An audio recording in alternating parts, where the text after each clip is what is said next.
Волейболистки казанского «Динамо» вновь оказались сильнее москвичек. Накануне вечером они обыграли столичных одноклубниц со счетом 3-2. Но, несмотря на то, что казанская команда вела по ходу матча, судьба встречи все же решилась на тайбрейке, так как сдаваться без боя москвички не хотели.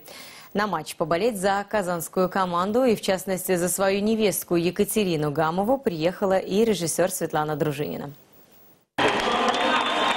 Волейбольная битва принципиальных соперников началась с традиционного приветствия болельщиков. Заветный мячик из рук Екатерины Гамовой на этот раз достался самым преданным ее поклонникам.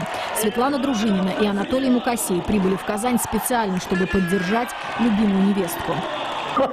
Могу только сказать, что я, наверное, не нормальный болельщик, но могу сказать, что всегда интересно смотреть ту игру, когда соперники равнозначны.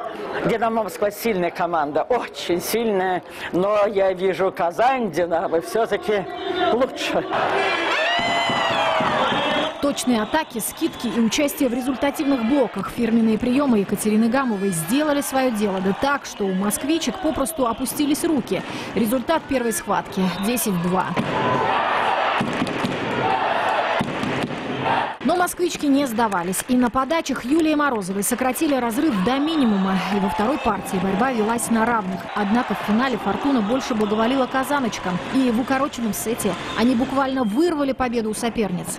Самым результативным игроком матча назвали Екатерину Гамову. За игру она заработала 32 очка. Елена Чередина, Владимир Ладушкин, телеканал «Эфир».